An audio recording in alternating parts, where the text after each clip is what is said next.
What's up, everybody? Jesse, Slot City Fishing. Gonna come at you with another episode today. We're gonna do my top 5 tips on how to catch more fish from the surf, particularly pompano, whiting, redfish, and you never know, man. The beach is crazy. You could catch some kind of mystery fish. But we're gonna start the video over here at Hammock Bay Bait and Tackle. We're gonna go inside because tip number 1 has to do with your rigs. So we're gonna go in there. I'm gonna show you the right stuff to buy when you're surf fishing from the beach. All right, dudes, so we're inside. We're gonna start with tip number 1, and that's rigs. This is a very common problem that I see with beginners. You're using way too much stuff or really big stuff. So I'll show you the good stuff. Things that you need to tie your own rigs. I'm gonna show you how to tie your own rigs, that way you save some money. You'll need barrel swivels. Barrel swivel with a coast lock on it, 4-ounce weights. These are made by Chip Brundage, the sinker guy. I'll put a link in the description of this video. And why these weights are good is when you throw it out there, it's gonna stick in the sand like that, it's stuck. And then if you pull it real hard, see how it bent the prongs back? That way you can reel it in really easy. This is a mistake I see all the time, is people are using way too big hooks for pompano and whiting. They got really, really tiny mouths. When we catch some, I'll show you. If you get a really big hook, they can't even fit it in their mouths. We'll use these size 2. These are mosquito hooks, really good hooks. This is 30-pound monofilament line. For bait, what I recommend surf fishing is fresh dead shrimp. You can use frozen shrimp too if that's all you got. And then fish bites. When we're fishing for pompano, redfish, whiting, what they're usually eating in there is sand fleas. So fish bites and the sand flea, and then the orange and the white. And the reason you want the orange is on the inside of the sand flea, they usually have roe like eggs, and they're orange. So you're gonna have the right color. You're gonna have, these things have scent inside them that are sand flea. So you have the right color, the right scent, and then these will make a nice little wave action in the water. And then we're gonna tip it with that fresh dead shrimp, and that will catch 90% of the fish that are running the beach down there. Cool, we got our rig now. There's a couple other rigs that you could use if you're trying to target big stuff, but I'm gonna save that for another video. So with that being said, if you hadn't heard of Slot City Fishing, we're a channel of 3 brothers. 2 of us are active duty military, so we travel all around the country. I lived in Texas, Florida, I did some Washington stuff. So we got fishing videos from all around the country, but we do a lot of those travel videos. We do reviews on products, how-tos, volunteer work with different organizations. So we're always uploading a whole bunch of content. We also have an Amazon storefront that you can purchase online. Some of the stuff that we're gonna mention, and then a small portion of that profit will go back into our channel to help us make more videos like this. So subscribe to the channel if you're not already. All right, this is a good opportunity to segue into tip number 2, and that's finding your fishing spots. The best way that I think is to join your local fishing reports. You can join our page, Slot City Fishing, on Facebook, but another really, really great one is the Jacksonville Fishing Report. And there's all kind of other ones too. There's a Jacksonville Shrimping Report, all that stuff. There's a certain level of etiquette that goes along with that. You can't just join and like ask for a spot. Go in there. If you contribute, like if you go out and you had a good day, post up that you had a good day, and people see that you're participating in there, they will definitely return the favor and tell you where those where they were catching fish. Another thing that you can do that's really helpful is to look at Google Maps, and then you can see, just search the coastline, and then you can see areas in the sand where it looks like there's deep spots, run outs. You can see where the inlets are. So that's my tips. And then once you get down there, here's another thing with your spots is, if you get down there and there's no fish, just move. All right, dudes, that brings me to tip number 3. I'm gonna try to keep this brief because I don't want people to click off right here. We're gonna talk about weather, and then we're gonna talk about where specifically to cast on the beach with your knowledge of the weather that you looked up, okay? So where do you find the weather? You can use the internet, you can use your cell phone, and then there's what I call normal people weather. That's when like you Google search weather in Jacksonville, okay? That'll tell you the wind's northwest at 10 knots, the temperature, it'll tell you partly cloudy with a chance of rain. All that stuff is good, but it doesn't really tell you anything about fishing, okay? What I use for a forecast of the water is tides for fishing. It'll tell you when the tides are, the high tide, low tide. It'll tell you what the coefficient is. Like if it's a 6-foot tidal coefficient, it'll tell you the wave height and frequency. So that's good, but it's also not super detailed. So what I use super detailed for weather is I actually use aviation weather. And this is something that a lot of fishermen don't use, but it's the most accurate, up-to-date, real observation from a forecaster at an airport. And then it will also give you a very detailed forecast. Today, I chose to come down south because I looked at the observation from Mayport Airport, which is on the beach in Jacksonville. And what that'll tell you that normal people weather will not is it'll tell you sky condition. So it'll say like broken, scattered, it'll tell you overcast, and it'll tell you the height of those clouds also. It tells you temperature dew point spread very accurately. If those things are close together, then you know there's gonna be precipitation. It will tell you barometric pressure. All real-time observations from a dude at the airfield, okay? Then under that, it'll give you a forecast from that same weather observer, or there's automated systems that do it too, like machines and sensors and stuff. And it'll give you a very accurate weather forecast for the next couple hours or whatever the forecast says. And that'll tell you things where the weather is gonna change, okay? So Jacksonville, for instance, I came down south because it's predicting that a cold front is gonna pass through. And the characteristics of a warm front and a cold fronts are associated with like bad weather. So I know that it's gonna move through and there's gonna be rain, maybe a thunderstorm up there in Jacksonville. And then with that, you can look at your barometric pressure changes. And then barometric pressure is important for fishing because not so much the number, you don't have to understand what 2.9 or 9 or 2 is or however many millibars. That's not really important for you. What's important is the change in pressure. If the pressure is falling or rising, the fish can feel that. Pressure in the water is even more sensitive, and those fish know, and they're like, oh, something's changing. I should probably eat real quick. Changing pressure triggers bites, okay? Another great thing about aviation weather is it tells you wind direction and speed. Instead of saying the wind is from the west, it'll tell you the wind is from 280 to 295, 10 knots, gusting to 15 knots. So it'll tell you wind direction, course, and speed, like very accurate. And that can change where you want to set up fishing. So if you know that it's 090 coming directly from the east, you might want to fish like in Florida, that's like straight coming at the beach. You might want to fish on the inlet or a backside of an inlet inside a channel where it's wind protected. Okay, now let's talk about where to cast out here. All right, structure is important, and this is called reading the beach. Your old-timer fishermen are really good at this, not so much young people. And when I say structure on the beach, it's different than structure when you're fishing like inshore. Structure on the surf is changes in the sand, okay, and then depth of the water. So what I'm looking for when I come out on the beach is riptides and runouts. Those are the two easiest ones to see. The way the waves are made on the beach is the wind is pushing in the water, and then ground swells from way out in the ocean are pushing the water up in. And then when they hit the sandbars, the water hits it and pushes it up, and that's what makes the wave crest, okay? So to find a rip current, that's the water that's getting sucked out. What you want to look for is not waves, okay? Like here's one right now. You can see wave, wave, wave, wave, and then there's a wave on that side, and then there's a hole right there. Okay, that's a rip current, and it's because there's no sand right there to push up that wave.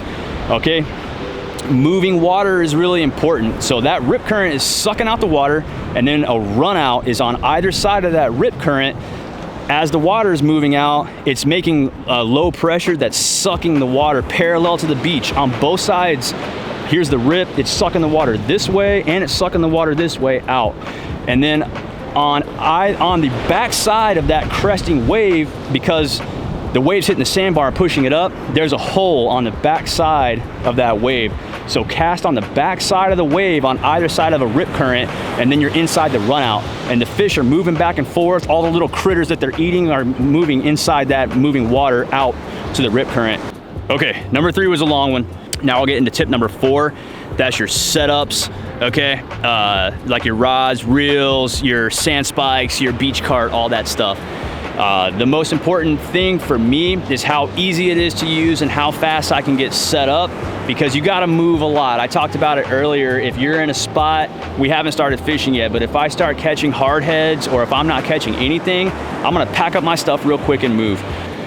But rods, you want like a 9-foot or bigger, 12-foot. 9 to 12 foot is usually what I would recommend. A very tall fishing rod, and the reason that you want that is it keeps your lines high up out of the water. That'll keep grass off of your fishing line, and it'll also keep your line off of the sandbars, because the sand is abrasive and it'll cut through your fishing line. Okay, and then for reels, I prefer spinning reels, and that's because I grew up fishing in the panhandle of Florida, and that's what everybody uses down there. And then you can use a casting reel. I don't really use these, but the benefit of a casting reel is you can cast them things crazy, crazy far, because the spool like free spins on the reel. You guys probably already know this, but the danger with that is if you sling a 4-ounce weight and that weight's, your spool starts spinning faster than your weight that's flying out because of the wind or something, your reel's gonna explode, a big bird's nest. So 9 to 12 foot rod, spinning reel is what I recommend if you're a beginner, and it doesn't have to be expensive. Now for sand spikes, you can use PVC regular sand spike. You don't need anything fancy, but if you want to get some really high speed good sand spikes, you can get these. They're aluminum, so they'll never rust. They have these plastic things on them that will make it to where your reel seats won't get jacked up. And then the best part is they have these feet on them, and that's so you can stick it in the sand, you put your foot down on it, and you can use your body weight to smash it down into the sand. So quick moves, it's way easier to make a quick move when you have these sand spikes. And then beach cart. Beach carts are amazing. They are kind of expensive. You can make your own, but a beach cart is a game changer when it comes to surf fishing or bridge fishing, pier fishing. Beach carts are amazing. Get a beach cart. And then any kind of cooler. You definitely do not need a roto-molded fancy cooler like a Yeti. I've had this old girl for probably 3 years now. It's just an Igloo cooler. It was like 60 bucks, and it keeps my stuff cold for as long as I need it to keep cold. All right, tip number 5. This is what y'all been waiting for. Let's go catch some fish. We're gonna cast out some lines, and I'm gonna tell you what it looks like when you got your baits out in the water. It's like your rod tip action, how you're supposed to have it set up, what it looks like when a fish is actually on your line, reeling it in. Yeah, that's the fun part. So tip number 5 is actually catching fish. Let me get set up first. All right, guys, I'm gonna show you how to tie this rig I'm using now. Some people call this a pompano rig. You can call it a dropper rig. What you wanna do is pull off about 2.5, 3 feet of line. Then get your coast lock swivel, tie it on the bottom. I'm just gonna use a improved clinch knot. So you go through the eye, double it back on itself. You make a little loop like that. Then with this heavy mono line, you don't got to do a bunch of loops through it, but you're gonna go back behind it and then up, back through the loop 4 times. Pull that knot tight and clinch it down onto the swivel like that. Clip your tag line. Then you're gonna get your hooks. You're gonna get out 2 of those. And then this knot that I'm about to tell you is called, some people call it an overhand knot, some people call it a surgeon's knot. But this is a super useful fishing knot. You can use it for a lot of different stuff. All right, you're gonna thread it through that other side, not the side that has the swivel on it.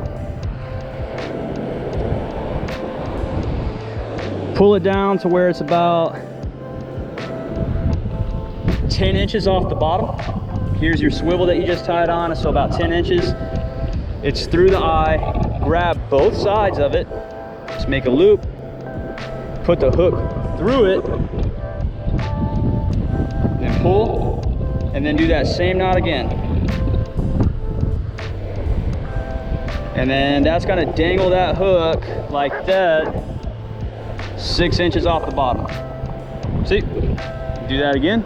Same deal, I threaded it through the eye. I'm gonna pull it, then loop it on itself. Then loop it on itself again. Last step is we'll do the swivel. Here's just your regular barrel swivel. You're gonna do that same clinch knot that we did on the other side.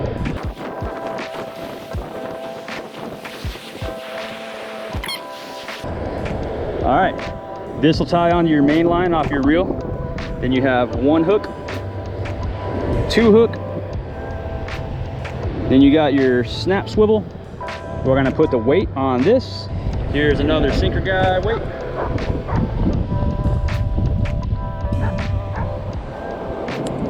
Put it through, clasp it, and then there's your rig. Real quick, I'm gonna show you how to bait these hooks. Here's those little small hooks I was telling you about.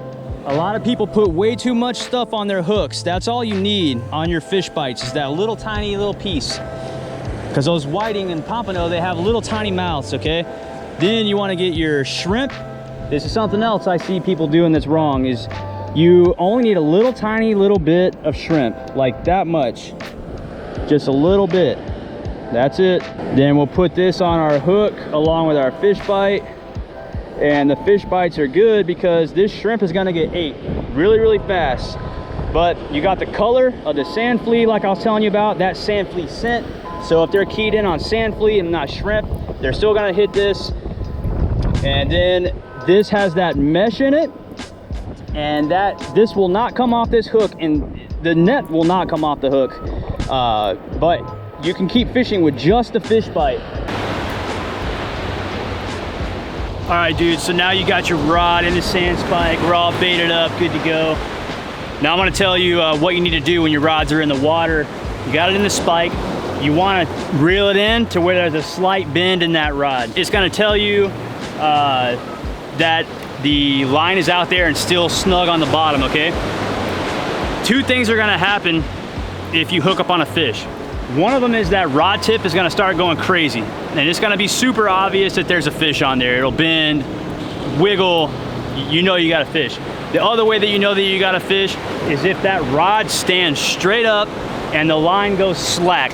And what happened there is the fish picked up the bait and it's swimming towards the beach. So you still have a fish on. Either one of those, what you wanna do is run over to the rod and then quickly start reeling. These hooks that we're using, they're circle hooks, so you don't have to set the hook. It's gonna catch the lip of the fish's mouth just on its own, so you don't have to set it.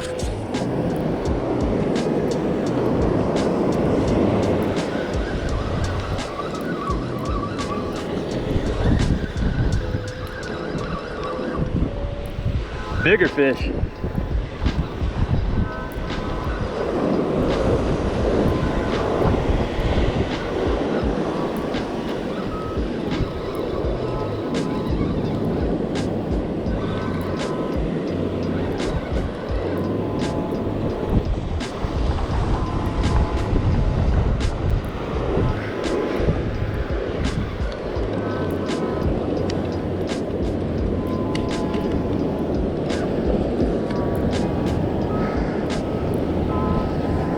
Woo! Black drum. All right, guys, unexpected catch. This is a black drum. That's what I was telling you. With this rig, you can catch any kind of fish that runs the beach. Fish bites tipped with shrimp. Black drum. See this going? That's what it looks like when you got a fish. Oh yeah. Oh, this is bigger, guys. Oh, she's pulling drag. A lot of head shakes. This is on that little rod I was telling you about. Let's hope it's a pompano. What?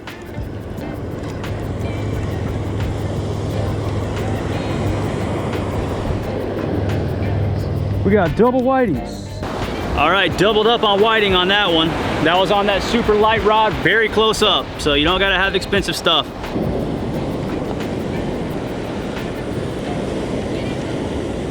better fish. Oh, better fish.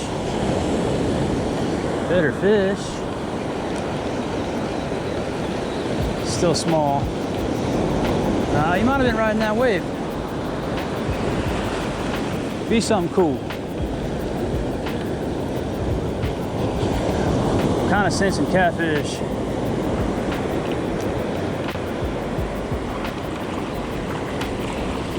Oh, nice, dude. Slam. We got a slam, boys.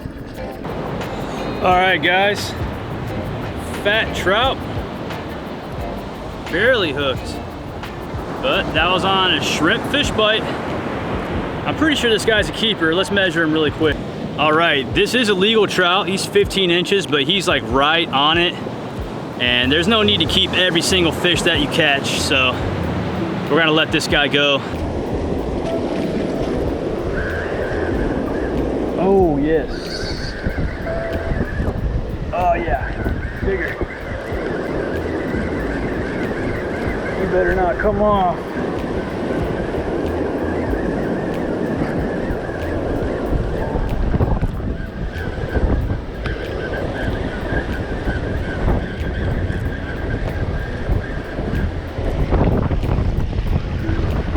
Got it. Yeah. Boom. Pompano. All right, dudes, target species, pompano. That's what we were going after. Unfortunately, he's not legal, so we gotta let him go. But that's just proof of concept for you. The rigs work. That was on that sand flea fish bite. So hopefully some more run through, because these do run in schools. So black drum, pompano, whiting, speckled trout. Great day. All right, there's my 5 tips. Lots of great knowledge. If you do exactly what I just did, you'll catch a whole bunch of fish. If you liked the video, please go ahead and like it, comment if I forgot something or you feel shortchanged or you know something that could be useful to other people, comment, and then share the video if you want to share it to your friends or anything like that. Those 3 things really go a long way to help YouTubers. And then if you don't have any of this gear, we do have an Amazon affiliate link. And you can purchase all that gear on that link. Shameless plug for us, but if you do buy it there, we get a small portion of the profit, and that helps us make more of these videos. So anyway, I hope this video helped you. I wish that somebody had shown me all this stuff when I first started, but that's gonna do it for today. I'm gonna try to make another video tomorrow, so subscribe to the channel. We're always doing more content. So thanks, we'll catch you later.